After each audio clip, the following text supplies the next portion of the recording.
Ang intense ng mga kaganapan ngayon sa abot kamay na pangarap sapagkat mangyayari na nga sa wakas ang matagal nyo nang hinihintay, at makukulong na nga si Moira.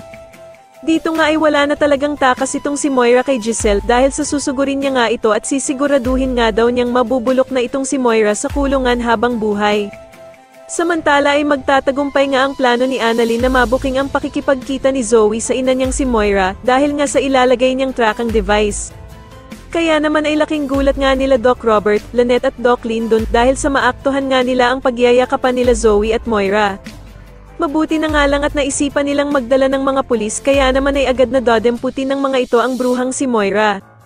Habang dinadampot nga ng mga pulis itong si Moira, ay magsisisigaw ito at mag-iskandalo, ngunit wala namang magagawa si Zoe kundi matulala sa mga nangyayari. Samantala ay agad namang tatawagan ni Lynette si Giselle para ibalita ang good news na nahuli na nga itong si Moira. Kaya naman ay agad na ipapadeport ng mga pulis itong si Moira at agad nga itong madadala sa Pilipinas para doon nga tuluyang ikulong. Sa kabilang banda naman matapos ngang madala itong si Moira sa Pilipinas ay hindi na nga makakapagpigil pa itong si Giselle at sasampalin niya nga itong ng malakas. Sasabihin nga ni Giselle na sisiguraduhin niya daw na hindi na makakatakas ang bruhang si Moira at mabubulok na nga daw ito sa bilangguan habang buhay.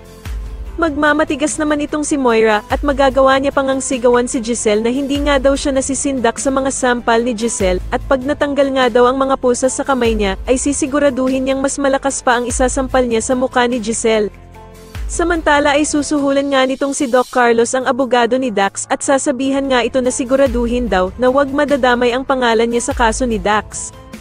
Pero ikakabigla naman nila ang biglang pagdating ng isang assistant dahil sa meron daw na nagpupumilit pumasok at makausap sila. Sa tingin niyo dapat bang isama ni Doc Robert ang peke niyang anak na si Zoe sa kulungan kasama ang bruhang si Moira? Mas lalo na nga talagang nagiging exciting ang mga susunod na kaganapan kaya naman ay mas lalo pa nating abangan ang mas lalong gumigandang abot kamay na pangarap. Maraming salamat po sa inyong panonood at sana po ay masubscribe niyo ako. Maraming salamat po.